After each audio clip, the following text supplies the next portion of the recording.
Bueno, yo les voy a hablar de hígado, anatomía quirúrgica de hígado y vías biliares. Entonces vamos a empezar.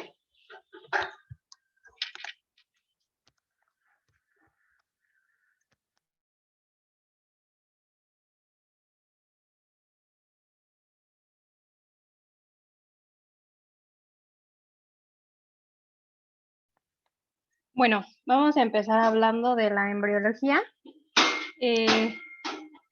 Como viene aquí, pues el primordio del hígado va a aparecer alrededor del día 22 después de la concepción y va a aparecer en lo que es en la parte superior del intestino portal, en la zona ventral y caudal del corazón.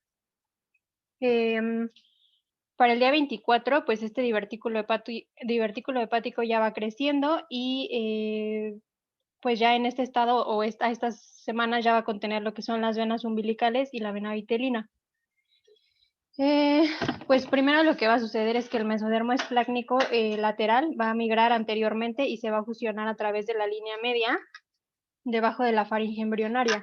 Este tejido se conoce como mesodermo hepatocardíaco y va a ser el responsable de la diferenciación de las células del endodermo subyacentes en la parte anterior del intestino primitivo. A medida que va apareciendo la yema hepática, se comienzan a separar esto que es el mesénquima hepático y el cardíaco. La segunda y tercera fase del desarrollo van a tener lugar cuando el parénquima hepático estimula a las células de los cordones del endodermo y para que se puedan diferenciar y se queden como hepatocitos. Hacia el día 32 del desarrollo, la mayor parte del flujo venoso en la vena umbilical se va a encontrar limitado por el parénquima que rodea los canales venosos y se van a formar los sinusoides hepáticos. La vena umbilical derecha se atrofia en la sexta semana y la izquierda es la que se encarga del aporte del flujo sanguíneo placentario al feto desde el nacimiento, hasta el nacimiento. Pues el resto embrionario de la vena umbilical va a formar lo que es el ligamento redondo en el borde libre del ligamento falciforme. Entonces, conforme va creciendo el hígado, va a atravesar el septo transverso y se va a convertir en el órgano abdominal que reposa en el mesenterio ventral. La bilis se llega a formar a partir del tercer mes de desarrollo y es frecuente encontrarla en el intestino a partir del quinto mes. Por otra parte, las formas adultas de los eritrocitos, granulocitos y plaquetas se producen en el hígado entre la 9ª y la 24ª semana del desarrollo fetal. Entonces, pues hay que recordar que alrededor de la tercera semana de desarrollo embrionario y principios de la cuarta es cuando se forma el primordio del hígado, que es la yema hepática, la vesícula y los conductos biliares como una extensión ventral desde el extremo distal del intestino anterior. Ya después, a principios de la quinta semana, la yema hepática va a sufrir una proliferación celular, van a infiltrar el tabique transverso a través de las células endodérmicas y ya el que es el futuro estroma hepático, las células de Kupffer, que son los macrófagos del sistema hematopoyético y los vasos, van a ser de origen mesenquimal. Los elementos que conectan tanto al divertículo hepático con el duodeno, que ya está desarrollado, son los que se van a encargar de la formación de la vía biliar. Y posteriormente ya se va a formar lo que es la vesícula biliar y el conducto cístico. En el momento del nacimiento, el hígado va a representar el 5% del peso total del recién nacido. El mesogastrio va a formar lo que es el epiplón menor, que está formado por el ligamento hepatoduodenal y el ligamento gastrohepático, y el ligamento falciforme, que va a ir desde la pared abdominal ventral hasta el hígado. Bueno, ahora hablando ya más de anatomía del hígado, pues el hígado es el órgano sólido más grande del cuerpo, pesa alrededor de 150 gramos al nacimiento y ya cuando crece en un adulto va a alcanzar un peso desde 1.4 a 1.8 kilos en los hombres y en las mujeres va de 1.2 a 1.4. Es un órgano que tiene forma de cuña y su diámetro transverso va de 20 a 23 centímetros y su diámetro anteroposterior de 10 a 12.5 en el área del polo superior del riñón derecho. Si el hígado llega a poseer un borde anteroinferior largo y delgado, o un llamado lóbulo de Riedel, es que el órgano se puede considerar como un hígado pues, más grande de las características normales. En el adulto, el hígado se va a encontrar normalmente en el hipocondrio derecho y en regiones epigástricas. Se extiende inferiormente hacia la región lumbar derecha y va a ocupar un poco del hipocondrio izquierdo. Va a estar cubierto por costillas y cartílagos costales, excepto en la región epigástrica. Bueno, aquí en esta diapositiva vemos 3 puntos, que es el A, B y C, que es como los puntos de referencia para localizar al hígado como tal. El punto A va a ser 1 centímetro por debajo del pezón derecho a nivel de la quinta costilla. El punto B se localiza aproximadamente 2 centímetros inferior y medial al pezón izquierdo a nivel del quinto espacio intercostal. Y el punto C va a ser el margen costal derecho en la línea axilar anterior. Es como para ubicar bien los puntos de referencia de donde podemos encontrar o delimitar el hígado. Este va a ser un órgano que está principalmente dispuesto a la derecha del plano medio sagital y se va a extender considerablemente debajo del margen costal derecho.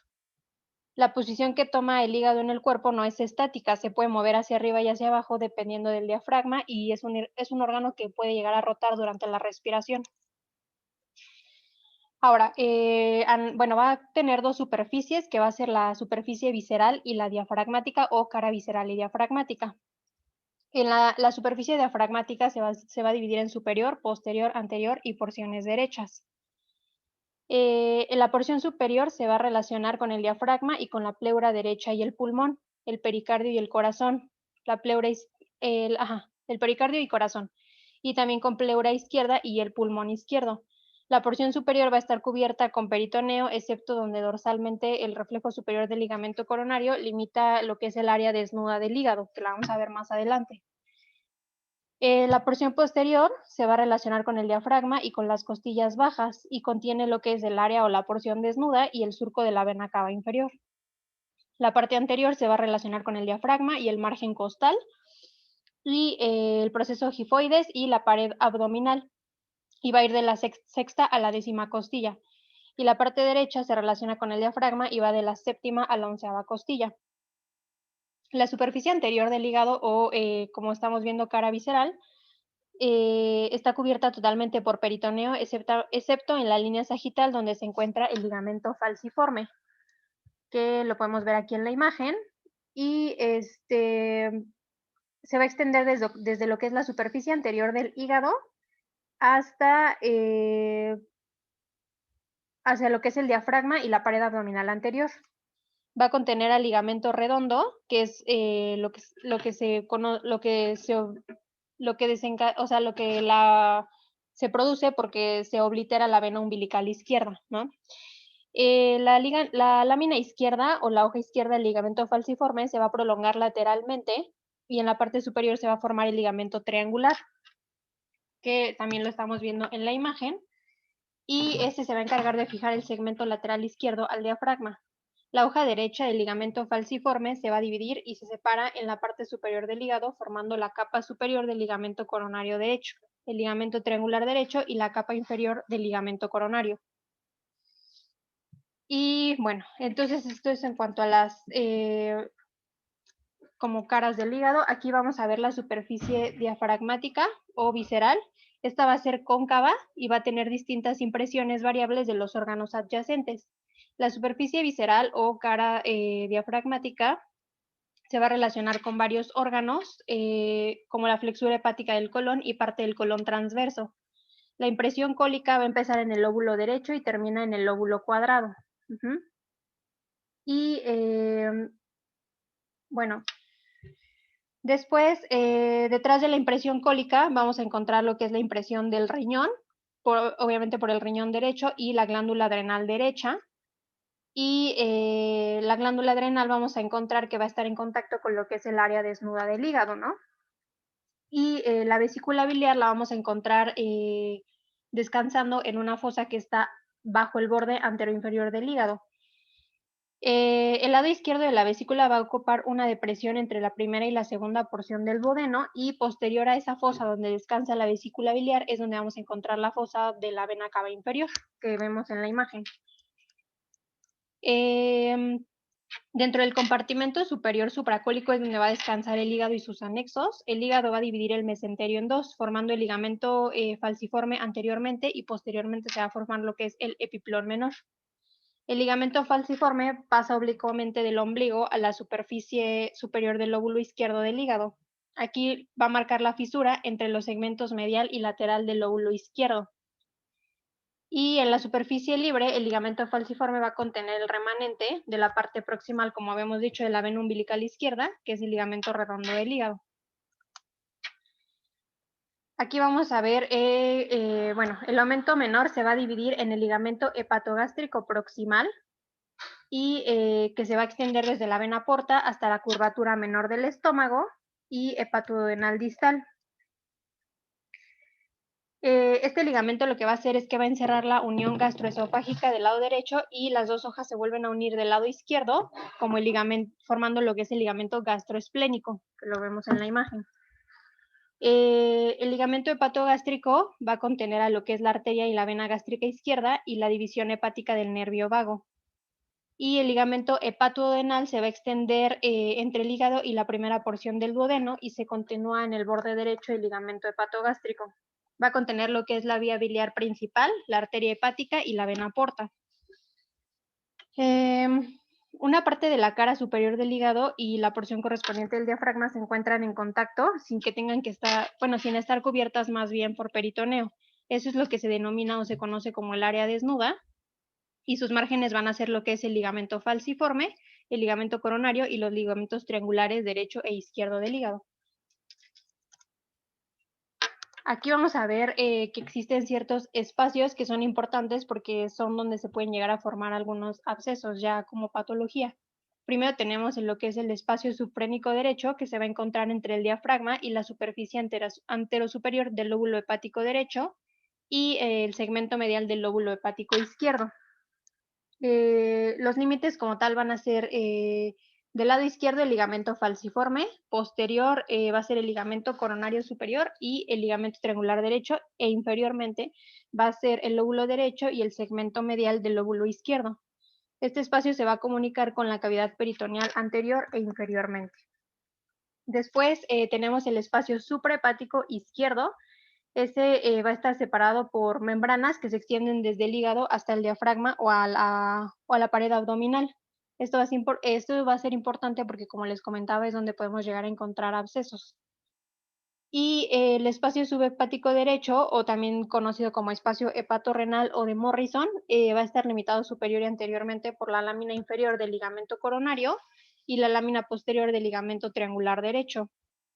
En la parte inferior se abre la cavidad abdominal y está limitado en parte por el ángulo hepático del colon y el mesocolon transverso y medialmente por el ligamento hepatoduodenal.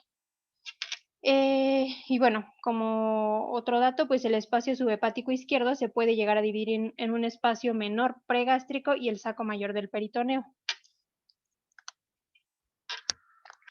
Bueno, ahora hablando, como sabemos, pues el hígado se va a dividir en lóbulos.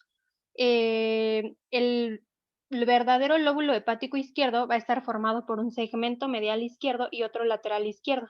Y el verdadero lóbulo hepático derecho va a estar dividido por la fisura derecha en los segmentos anteriores y posteriores. Aquí en las imágenes pues podemos ver la diferente división de los lóbulos y que va a ser también por números. Ahorita lo vamos a ir explicando. El lóbulo cuadrado va a ser es una porción de la mitad inferior o segmento medial del lóbulo izquierdo y este va a estar relacionado con el píloro y con la primera porción del duodeno. El lóbulo caudado o lóbulo de Spiegel es una región anatómicamente definida que se divide en dos subsegmentos, el derecho y el izquierdo, y esto es por el plano interlobular. Estos segmentos o esta mnemotecnia se conoce como los segmentos de Coineaud.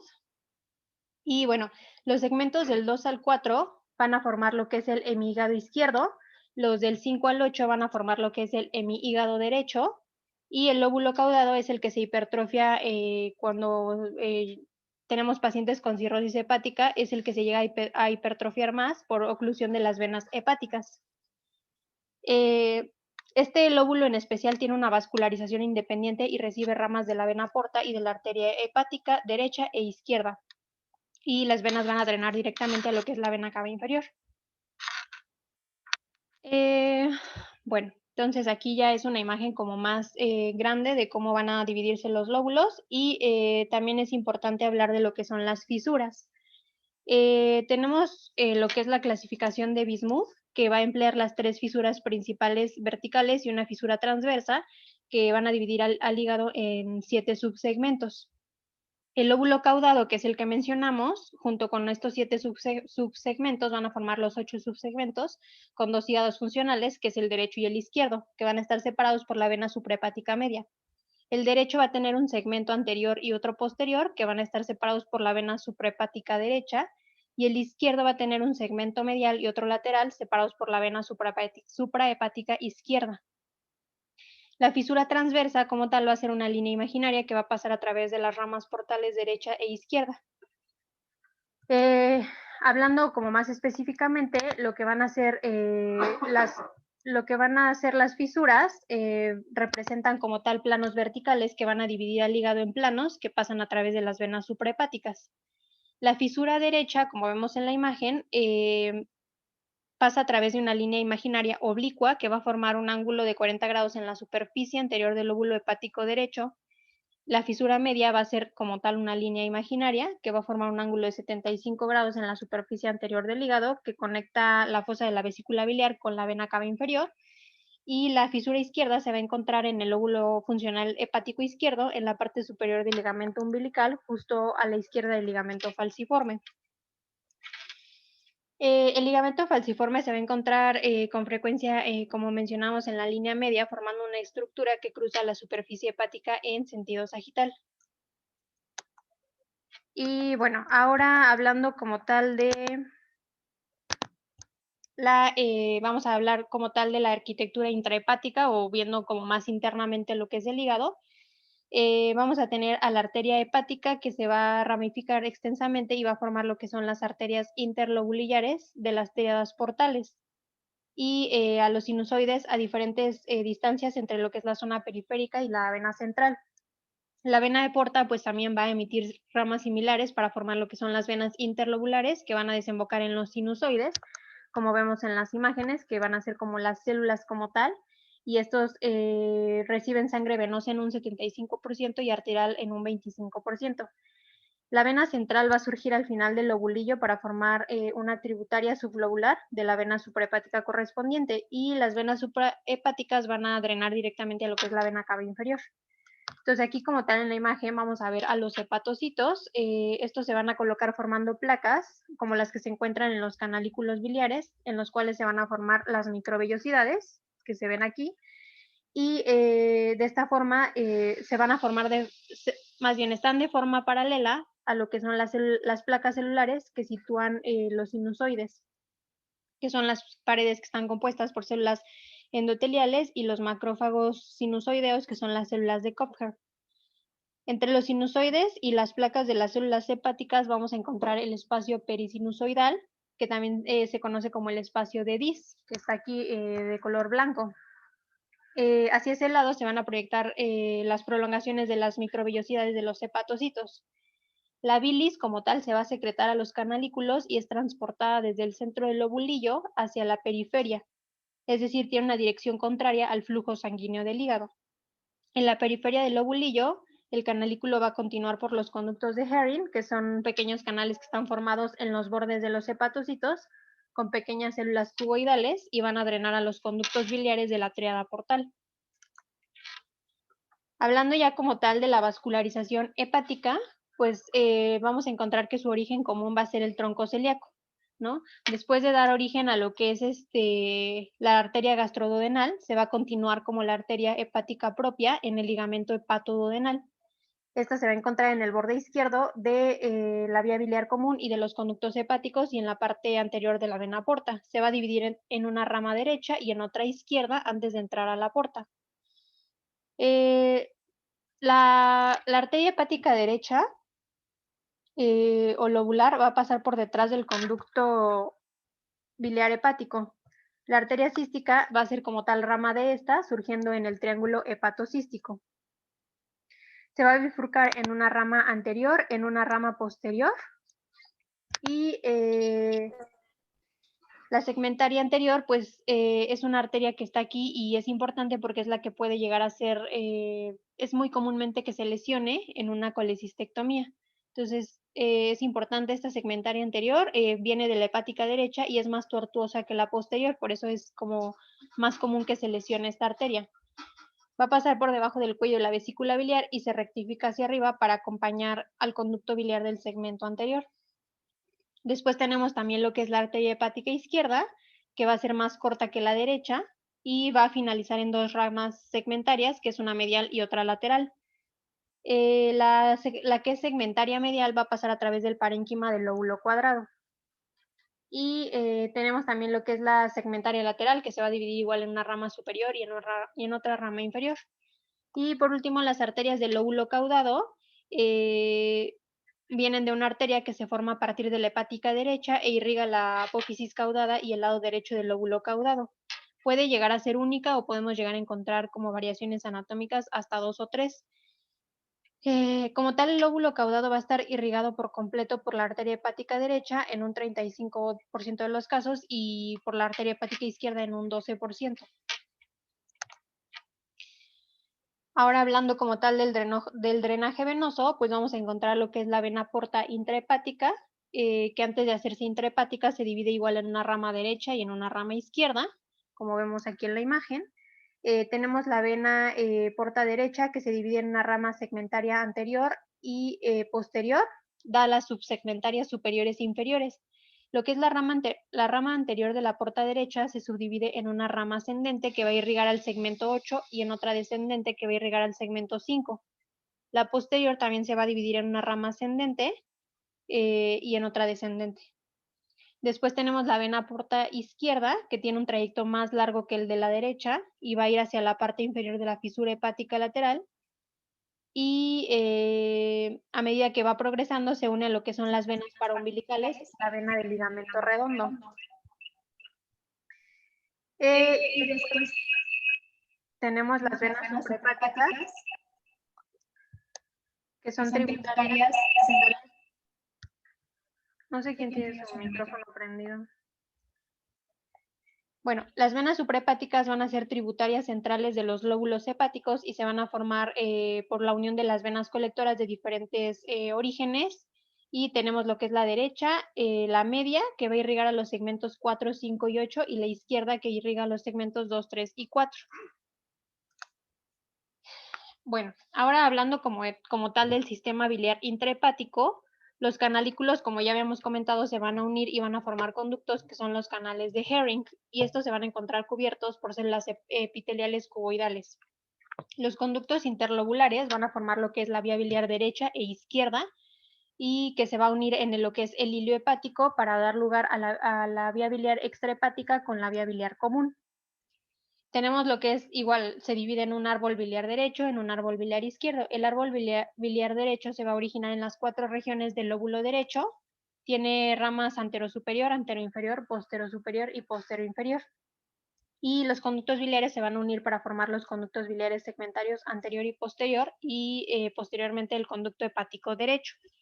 El izquierdo, pues igual se va a formar por la confluencia de los conductos de los segmentos mediales y laterales, y pues se observan conductos biliares y vasos aberrantes hasta en más del 80% de los ligamentos triangulares. Es muy importante también esto porque, por ejemplo, al realizar la sección quirúrgica del ligamento triangular izquierdo, se puede llegar a producir una fuga de bilis y hemorragia. Entonces, por eso también es importante conocer como bien la anatomía de esto.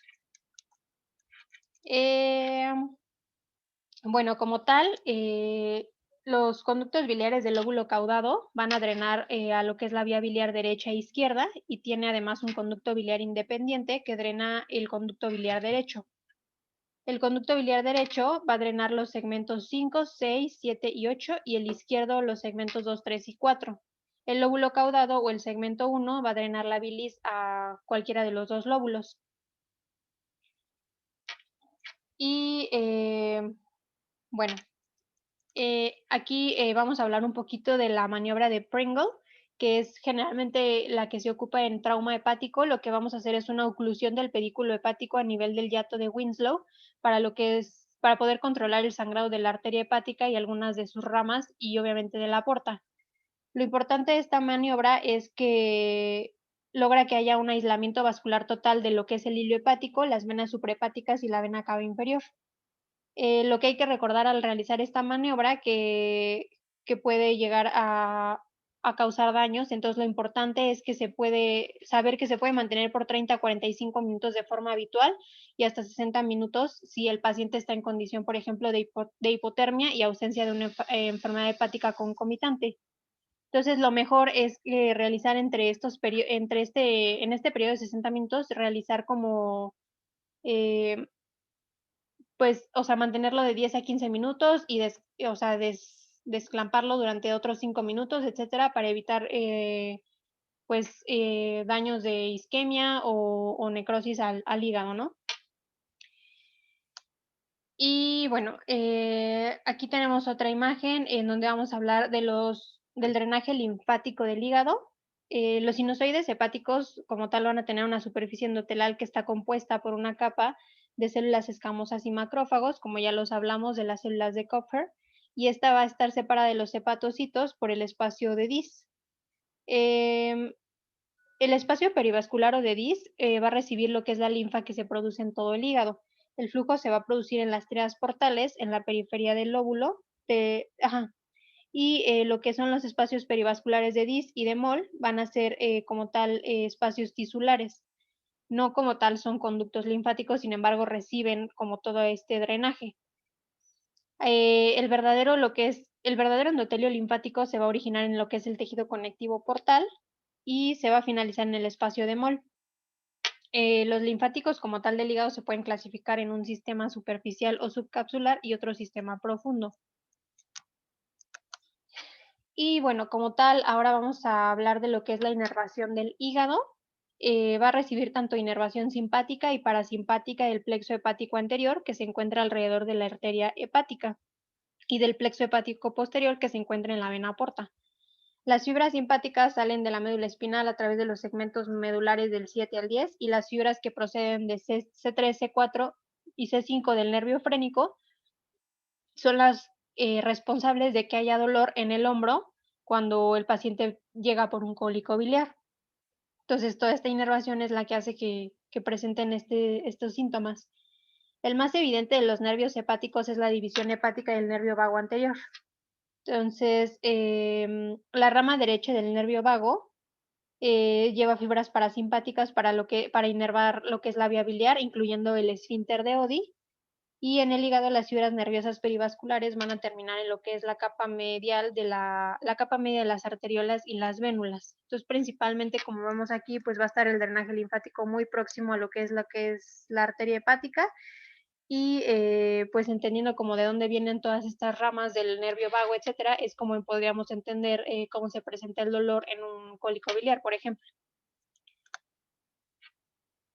Ahora, como tal, todo esto es importante porque para cualquier procedimiento quirúrgico en el hígado es necesario que nosotros sepamos cómo, en qué segmento se divide, etcétera. Los procedimientos quirúrgicos que se pueden llegar a realizar en el hígado, pues son todos estos: biopsias, sutura de algún desgarro hepático, lobectomías tanto hepática derecha como hepática izquierda. También está lo que es la segmentectomía lateral izquierda y la trisegmentectomía izquierda. Em, bueno, dentro de las resecciones hepáticas, es importante dar a conocer que lo que se extirpan son, dentro de cada una, ciertos segmentos. Por ejemplo, en la hepatectomía derecha, lo que vamos a extirpar va a ser el segmento 5, 6, 7, 5, 6, 7 y 8. En la izquierda, el 2, 3 y el 4, y a veces también se puede llegar a quitar lo que es el 1. La lobectomía derecha, por ejemplo, va a ser una hepatectomía derecha, pero que se asocia también a la resección del lóbulo del segmento 4, perdón, y la izquierda consiste en la resección de los segmentos 1, 2 y 3. Por ejemplo, la segmentectomía lateral izquierda implica la resección de los segmentos 2 y 3, y la trisegmentectomía izquierda implica lo que es la resección del 4, del 5, del 6, 7, 8 y el 1. Entonces, es importante que antes de realizar cualquiera de estos procedimientos se debe comprimir el vaso que está adyacente para obviamente evitar cualquier tipo de daño al hígado. La resección hepática, pues, por ejemplo, para una lobectomía derecha debe ser a la derecha de lo que es la vena suprahepática media, por ejemplo, para una lobectomía izquierda, a la izquierda de la vena suprahepática derecha, etcétera, ¿no? Entonces, es como vamos a ir quitando los segmentos dependiendo adyacente a qué arteria se encuentren. Aquí, por ejemplo, tenemos la imagen. Por ejemplo, aquí en la imagen de la derecha se ve lo que es una segmentectomía lateral izquierda, que es lo que vimos de que hay resección del segmento 2 y 3.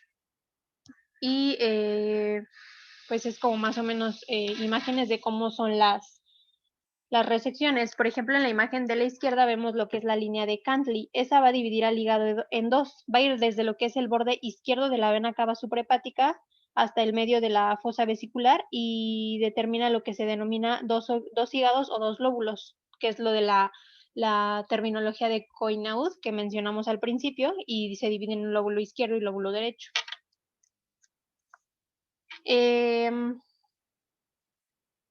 Bueno, por ejemplo, en lo que es aquí les puse la clasificación de cómo se divide, cómo podemos clasificar los grados de lesión hepática traumática y generalmente lo que es el grado 1 y el grado 2 en un 70 a 90% de los traumatismos hepáticos se pueden tratar de forma conservadora. Pero si se dan cuenta, a partir del 3 ya se forma lo que es un hematoma, por ejemplo, subcapsular, que es superior al 50% de la superficie, y estos pues ya tendrían que ser con un manejo quirúrgico. Los pacientes que llegan a formar hematomas subcapsulares o intrahepáticos, también se ha visto que de repente pueden llegar a tener tratamiento conservador y llevar seguimiento mediante tomografías, pero por ejemplo en pacientes que llegan con lesiones hepáticas por heridas por arma de fuego, sí, también pueden llegar a tratarse de forma conservadora, pero en esos pacientes principalmente sí se requiere de una exploración para ver qué tan dañado se encuentra o qué tantos segmentos del hígado se encuentran dañados.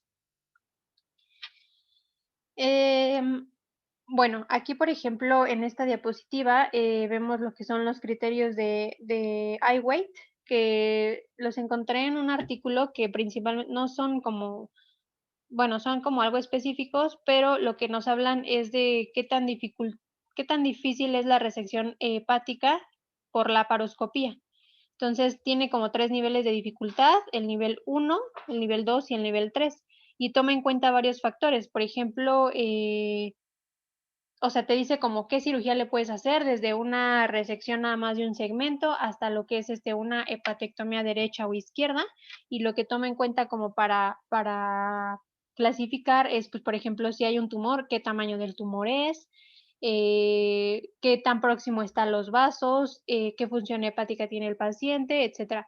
Entonces, realmente esto es como solo un dato cultural, pero es como podemos llegar a dividir dependiendo como los puntos de clasificación que nos pone ahí, qué tanto podemos quitar o no de hígado mediante una resección laparoscópica o qué segmentos podemos quitar. Entonces, por ejemplo, en cirugías hepáticas, principalmente, lo importante aquí es que, la colocación del paciente, lo más frecuente es que esté obviamente en decúbito dorsal y, los brazos a lo largo del cuerpo y los miembros inferiores van a estar colocados en botas de apoyo para evitar la aparición de un síndrome compartimental a nivel de las pantorrillas. Ahí, como lo vemos en la imagen, a eso es a lo que se refiere con, colocados en botas de apoyo. Para las resecciones realizadas sobre los segmentos anteriores del hígado, que son del 2 al 5, así como para una hepatectomía derecha, se va a colocar al paciente en decúbito dorsal, como ya mencionamos, con los miembros inferiores separados y como viene en la imagen. El cirujano principal, pues obviamente se va a colocar entre las piernas del paciente y debe tener un ayudante a cada lado. Entonces, pues esto es como la posición en la que se debe colocar al paciente. En la mesa de quirófano debe estar a 20 grados en lo que es el plano sagital y pues esto asegura que haya una visión adecuada de lo que es la cara diafragmática del hígado. Ahora, Aquí, por ejemplo, en esta imagen vamos a ver los puntos donde principalmente se pueden llegar a colocar los trócares. Se colocan como en un arco convexo, mirando hacia lo que es la zona quirúrgica, ¿no? Y bueno, pues básicamente es esto. Hablamos ya de los diferentes tipos de cirugías que se pueden realizar. Y bueno, aquí también tenemos otra imagen en donde vemos como más específicamente cuáles son los segmentos que se quitan en cada tipo de cirugía, por ejemplo, en la lobectomía derecha, izquierda. También puede ser una lateral izquierda nada más, que no toca, por ejemplo, el segmento 1 y solo quita 2 y 3. Y pues como los diferentes tipos de cirugías que puede haber. Por ejemplo, en lo que es la hepatectomía izquierda, lo que hay que hacer es que pues se inicia con una movilización del lóbulo izquierdo y obviamente hay que hacer el pinzamiento del pedículo y se va a continuar con la disección extrahepática de los elementos del pedículo glisoniano izquierdo. Eso es como básicamente lo que se hace. Obviamente después se tiene que hacer la ligadura del pedículo de Gleason y la ligadura intraparenquimatosa de lo que es la vena hepática izquierda. Después en lo que es la hepatectomía derecha, pues como vemos en la imagen, tiene como distintos tiempos. En la primera imagen, pues vamos a tener que hacer primero la disección del conducto cístico y colicistectomía.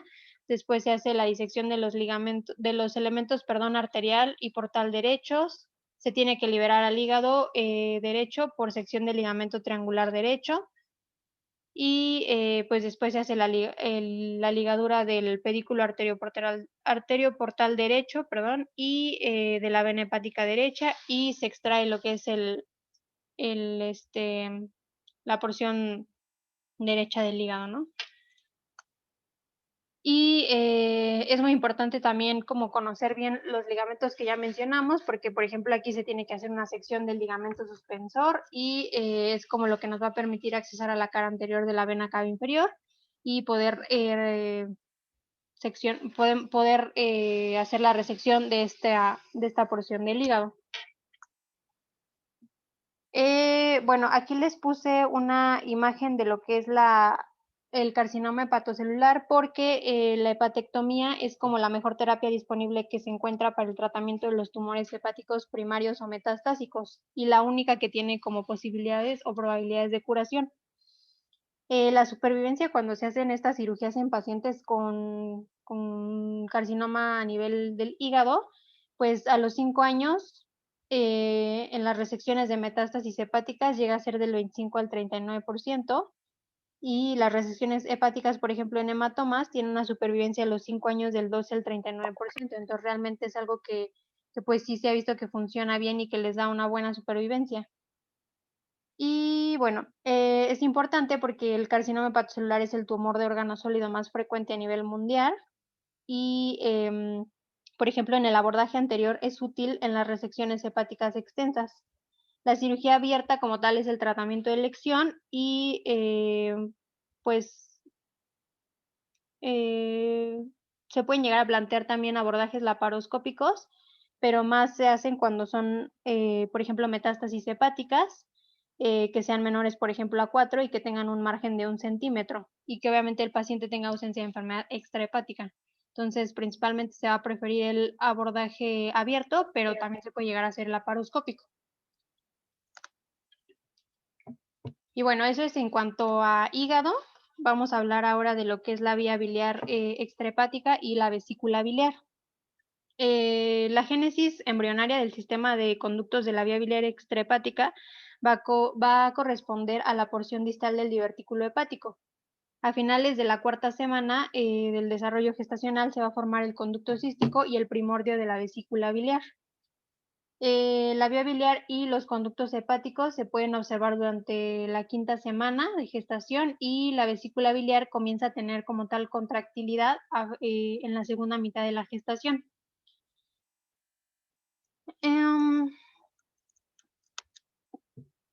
Bueno, por ejemplo, aquí lo que son la arteria hepática va a irrigar lo que es el 25% de la sangre que recibe el hígado y aporta el 50% de oxígeno al parenquima hepático.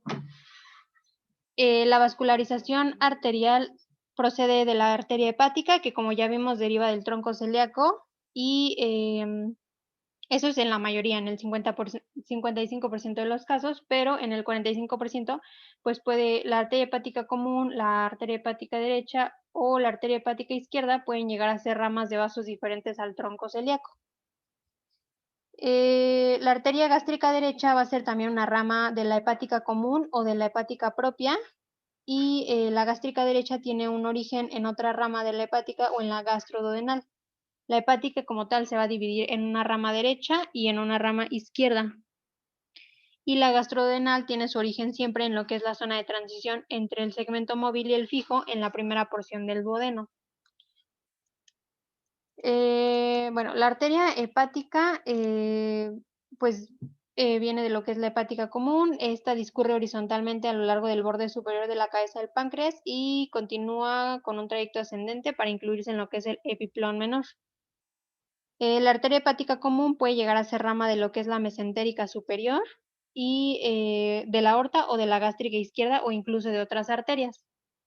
Y la arteria hepática derecha se origina en lo que es la mesentérica superior hasta en el 17% de los casos. Y la media, por ejemplo, la arteria hepática media va a ser rama de la arteria hepática derecha, que también puede llegar a ser rama de la izquierda. Y bueno, ahora en cuanto a lo que es el drenaje venoso, principalmente el mayor aporte lo va a dar pues obviamente la vena porta, que proporciona el 75% del flujo sanguíneo hepático y el 50% del oxígeno que llega al hígado. Esta vena se va a formar por la confluencia de la vena mesentérica superior con la vena esplénica y que está en la cara posterior del cuello del páncreas. La vena porta va a tener una longitud de aproximadamente 7 centímetros y en el hilo hepático la vena porta se bifurca en las ramas portales derecha e izquierda. Y bueno, la vena porta puede llegar a recibir también lo que es una vena pancreática accesoria, la vena pancreático duodenal superior y las venas pilóricas por la derecha. En cuanto a los conductos hepáticos, bueno, la vía biliar ya como tal extrahepática, los lobulillos hepático derecho e izquierdo van a drenar conductos que se originan en los canalículos biliares de los lóbulos hepáticos.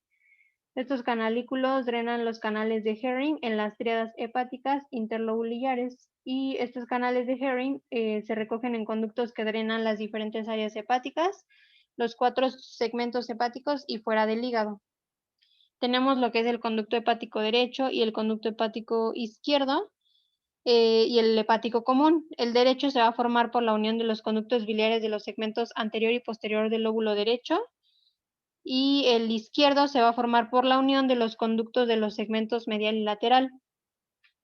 Y el conducto hepático derecho mide aproximadamente 0.9 centímetros, el izquierdo 1.7 centímetros, y después tenemos lo que es el conducto hepático común, que se forma en la unión de los conductos biliares derecho e izquierdo, por eso se llama común, en la cisura transversa del hígado. Y pues el diámetro de este conducto es de aproximadamente 0.4 centímetros. Bueno, antes de hablar de la vesícula, bueno, el conducto cístico va a tener lo que son va a tener como unas válvulas, bueno, va a tener las válvulas que se conocen como válvulas de Heister, que son como, eh, bueno, se encuentran en la mucosa y son similares a las que se presentan en el cuello de la vesícula. El conducto cístico se va a unir al conducto hepático y va a ser paralelo al conducto hepático en un trayecto que es más o menos largo y puede incluso entrar al duodeno de forma independiente. Esta variante se llega a conocer como ausencia de conducto hepático común. Ya después como tal tenemos la anatomía de la vesícula biliar que va a tener una longitud de 7 centímetros y tiene una capacidad de almacenar bilis de hasta 30 a 50 mililitros. Se va a localizar, como ya vimos, en la superficie visceral del hígado y pues lo importante de la vesícula es que se va a dividir en cuatro partes, que es el fondo, el cuerpo, el infundíbulo y el cuello, y pues aparte tenemos lo que es el conducto cístico. El fondo se localiza habitualmente a nivel del ángulo que forma el noveno arco costal con el recto anterior del abdomen y a la izquierda del ángulo hepático del colon, y va a estar cubierto completamente por peritoneo. El cuerpo se va a encontrar en contacto con la primera y segunda porción del duodeno y va a ocupar la fosa de la vesícula biliar en el hígado, como lo vimos al principio, y se llega a relacionar también con el ángulo hepático del colon. Y el infundíbulo va a ser lo que es la parte posterior que está angulada del cuerpo de la vesícula, y si esta parte es la que cuando se dilata se conoce como el receso o la bolsa de Hartmann. Eh, la bolsa de Hartmann se puede llegar a asociar con inflamación crónica o aguda por colelitiasis o porque hay un cálculo que está como tal localizado en el infundíbulo. Y el cuello, en esta zona la arteria cística se va a encontrar incluida en el tejido conectivo que se inserta desde el cuello de la vesícula hasta el hígado. Aquí es donde vamos a encontrar las famosas válvulas de Heister, y cuando empieza el cuello a distenderse, pues es cuando llega a haber como, bueno, puede presentarse dolor y es principalmente por la presencia de estas válvulas. Bueno, en cuanto a la fisiología de la bilis, pues se va a producir en los hepatocitos, drena desde los canalículos hacia los conductos terminales para llegar a los conductos hepáticos derecho e izquierdo, y es como llega a lo que es después al conducto hepático común. La mayoría de la bilis llega a la vesícula biliar a través del conducto cístico y drena la vía biliar por el colédoco para llegar a lo que es el duodeno. Diariamente la producción de bilis va desde 250 hasta 1500 mililitros que se secretan al duodeno, y en la vesícula la bilis se concentra cuando se produce una absorción de sodio, cloro y de iones bicarbonato y agua, formando una bilis que puede estar entre 5 a 250 veces pues, más concentrada. Lo que es la colecistocinina, esta hormona es la que va a producir la contracción del músculo de la vesícula, favoreciendo la secreción biliar. Es por eso que los pacientes, cuando llegan con un cuadro de colecistitis aguda, siempre refieren que empezó posterior a comidas copiosas o comidas con grasa, etcétera, porque se estimula esta hormona. Y la estimulación del nervio vago también produce la contracción de la vesícula biliar. Entonces, bueno, aquí vamos a ver al colédoco, que también se va a iniciar en la unión del conducto cístico con el conducto hepático común y termina en la papila de Vater en la segunda porción del duodeno. Va a tener una longitud de entre 5 a 15 centímetros y se va a dividir en 4 porciones o segmentos, que es el supraduodenal, el retroduodenal, el pancreático y el intramural. La supraduodenal se va a encontrar entre las dos capas del ligamento hepatoduodenal por delante del foramen epiploico a la derecha o a la izquierda de la arteria hepática y anteriormente a la vena porta. La porción retroduodenal se va a encontrar entre lo que es el margen superior del duodeno y el borde de la cabeza del páncreas y mide de entre 1 a 3.5 centímetros. Y tenemos la porción pancreática que se extiende desde lo que es el borde superior de la cabeza del páncreas hasta el punto en el que entra el duodeno, y la porción intramural, que pues esta va a estar, recibe en la parte inferior el conducto pancreático.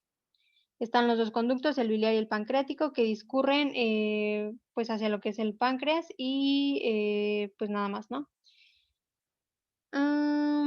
Bueno, entonces estas es como las porciones del colédoco. Hablando como tal de la vascularización de la vesícula biliar, pues va a ser principalmente, como sabemos, por la arteria cística, que es rama de la arteria hepática derecha, y atraviesa el triángulo hepatocístico a la derecha del conducto hepático común. Eh, ¿Qué más? Pues la arteria hepática cística también puede llegar a ser rama de la arteria hepática izquierda o de la gastroduodenal. Va a irrigar lo que es el fondo y después se dirige al cuerpo. La cística, como ya vimos, puede tener diferentes orígenes, pero el más frecuente es que sea rama de lo que es la arteria hepática derecha. La parte inferior de la vesícula va a estar irrigada por la arteria hepática, que proviene de la gastrodenal o de las supraduodenales. La superficie hepática de la vesícula drena a través de numerosas venas también, que van a desembocar en lo que es el lecho vesicular en una red de capilares hepáticos. Van a drenar como tal las venas de la superficie hepática a lo que es el tejido hepático. Y bueno, desde lo que va a haber una vena que va a drenar en el fondo y en el cuerpo, y otras venas drenan la sangre del cuello y la parte superior del conducto cístico, así como la sangre de los conductos hepáticos. Y bueno, estas pequeñas venas van a entrar al hígado siguiendo una dirección ascendente desde lo que es el colédoco. En cuanto al drenaje linfático, pues se van a formar los troncos colectores largos que drenan los plexos linfáticos del fondo y del cuerpo de la vesícula. Y principalmente principalmente el drenaje linfático de la vesícula es en 3 vías diferentes. La primera, que es la vía colecisto-retropancreática, que finaliza en el ganglio principal retroportal, la vía colecisto-celíaca, que está a la izquierda del ligamento hepatoduodenal y termina en los ganglios celíacos, y la vía colecisto-mesentérica, que termina en los ganglios de la mesentérica superior. Aquí, como tal, en esta imagen vamos a ver los triángulos, que son muy importantes porque son los que nos permiten, pues son muy importantes en los abordajes de las colecistectomías. Tenemos primero lo que es el triángulo hepatocístico, que va a estar formado por la parte proximal de la vesícula y el conducto cístico a la derecha, el conducto hepático común a la izquierda y el borde del hígado en la parte superior.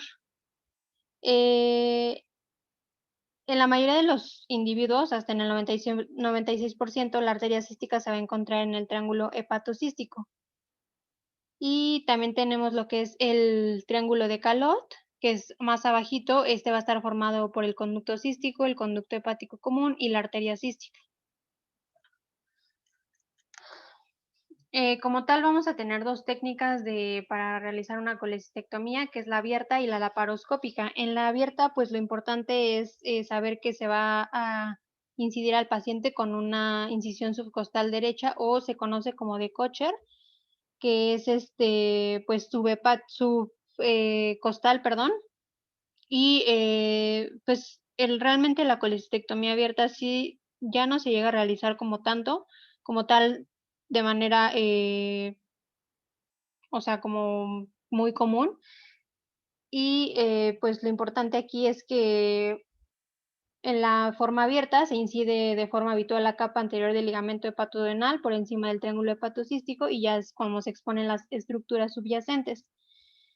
Después de realizar la incisión sobre la capa anterior del ligamento hepatoduodenal, ya se identifica lo que es el conducto y la arteria cística, se ligan y se seccionan.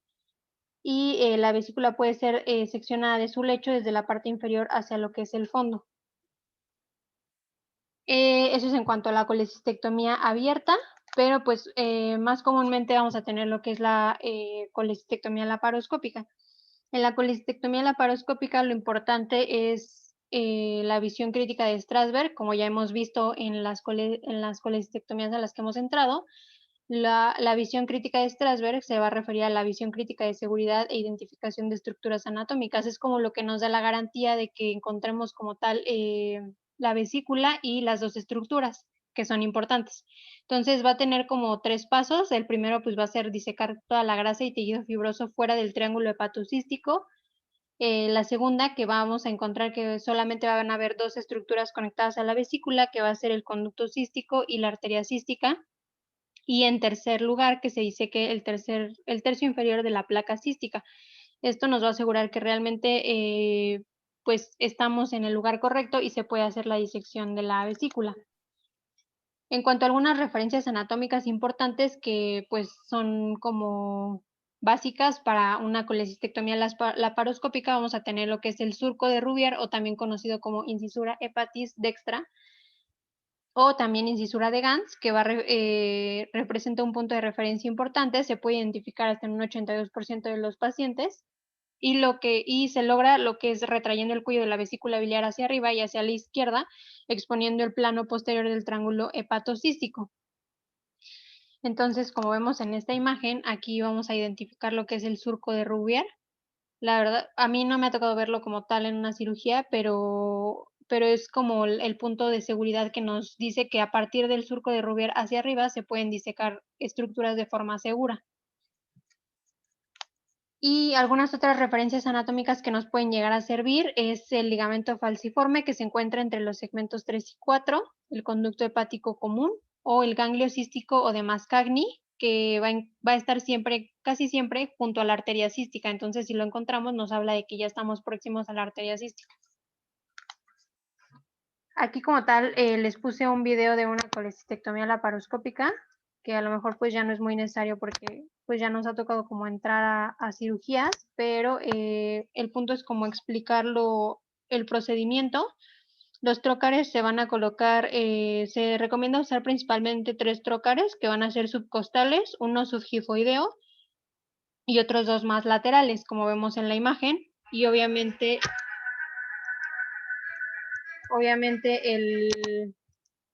el trocar también umbilical, que es pues por donde va a acceder la cámara, ¿no? Entonces, en la primera maniobra lo que se pretende es la retracción del fondo de la vesícula y lo que se va a hacer es que se sujeta el fondo de la vesícula biliar con una pinza de Grasper y se eleva lo que se quiere hacer es empujar en dirección de la cúpula diafragmática derecha y esta maniobra lo que va a hacer es que expone suficientemente el infundíbulo de la vesícula biliar y el borde libre del ligamento hepatodenal. Después pues hay que hacer la retracción de la bolsa de Hartmann y lo importante aquí es que sea hacia el cuadrante inferior izquierdo y esta maniobra tiene como finalidad abrir lo que es el triángulo colecisto hepático y es la maniobra que probablemente tiene mayor pues llega como a tener el mayor tiempo durante la cirugía. Ya después pues hay que identificar lo que aparente ser el conducto cístico y pues es encontrar lo que es el conducto cístico y la arteria cística. Y ya que se identificaron estas dos estructuras, pues obviamente hay que hacer la disección de las mismas. Se debe realizar primero el pinzamiento de ambas y pues ya posteriormente se hace el corte de estas dos estructuras. Obviamente aquí lo estamos viendo como muy resumido y muy rápido, pero pues es importante como nada más para saber más o menos cuál es el procedimiento. Y una vez que ya disecamos tanto la arteria y el conducto cístico, es importante verificar que ningún conducto ya regrese como tal al hígado. Y pues una vez concluidas y verificadas como estas maniobras, es como podemos dar paso a la ligadura y división de las estructuras. Y bueno, pues ya posteriormente la vesícula se va bueno, aquí le voy a adelantar un poquito. Como vemos en la imagen, ahí ya se identificó lo que es la arteria cística y el conducto cístico. Entonces se realiza como ahí los vemos, se realiza el pinzamiento de estas dos estructuras o clipaje y se realiza una vez que verifiquemos que no haya otra estructura que esté unida a lo que es el hígado, pues ya podemos hacer la resección de la vesícula biliar. Y, por ejemplo, ahí ya se terminó de separar lo que es la vesícula, entonces pues ya vamos a realizar la, se retira por medio de pues se introduce una bolsa contenedora y por medio del trocar más grande y pues se mete la vesícula y se extrae, ¿no? Como estamos viendo en la imagen. Y pues básicamente es como un resumen muy chiquito de lo que es cómo se hace el procedimiento de la colecistectomía laparoscópica. Es importante, obviamente, después de sacar la vesícula, revisar la cavidad, hemostasia, si hay algún punto en el hígado, por ejemplo, que esté sangrando, etcétera, revisar bien la cavidad y incluso realizar un lavado si hubo, por ejemplo, salida de bilis, etcétera. Y pues nada más, se retiran los trócares y pues se da por finalizado el procedimiento. Y pues básicamente es como lo que se hace en una colecistectomía laparoscópica y pues es básicamente lo que traté de abordar en este tema que fue un poco extenso, pero pues sí era importante como abordar la anatomía principal primero del hígado y después pues de toda la vía biliar. No sé si alguien tenga alguna pregunta. Muy buena clase, Grace. Obviamente es importante, uno de los puntos principales que tenemos como cirujanos generales y como cirujanos digestivos, uno de los procedimientos que con mayor frecuencia vamos a llevar a cabo es la colecistectomía. Entonces, me da gusto que hayas abordado pues, los puntos clave. Obviamente, al ser una de las cirugías que más se realizan, pues también es una de las que potencialmente pues tienes mayor riesgo de presentar una anomalía. Hay que recordar también que la vesícula biliar y el árbol biliar y la vasculatura de la vesícula biliar y del árbol biliar, pues son uno de los órganos con mayores variantes anatómicas.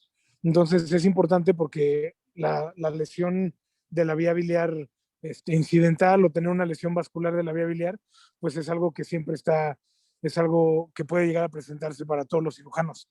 Como bien mencionaste, pues el desarrollo de la visión crítica de Strasberg es incluso en Estados Unidos, cuando se hace la visión crítica de Strasberg, que es la identificación del conducto cístico, bueno, de los elementos del triángulo hepatocístico y además de eso la liberación del borde inferior de la vesícula biliar, se toma una foto cuando se lleva a cabo esta maniobra y se identifican estas estructuras porque tiene implicaciones médico-legales. Entonces siempre, no sé si alguno de ustedes vaya a hacer cirugía digestiva, pero bueno, pues siempre es importante llevar a cabo este protocolo.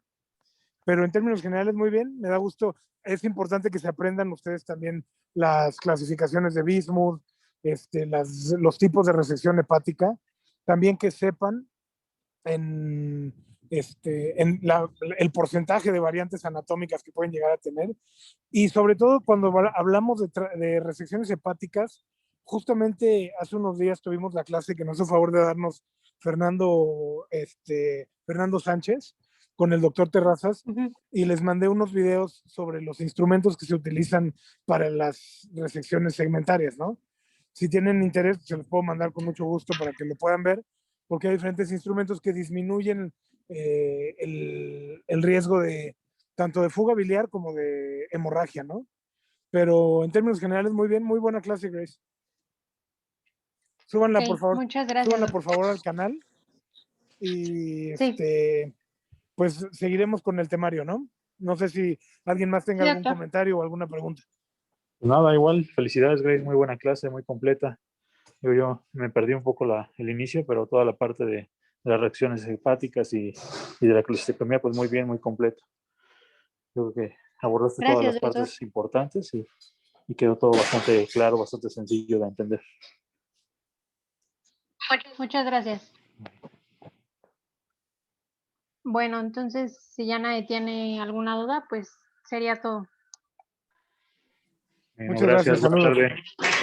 Gracias, doctores. Gracias.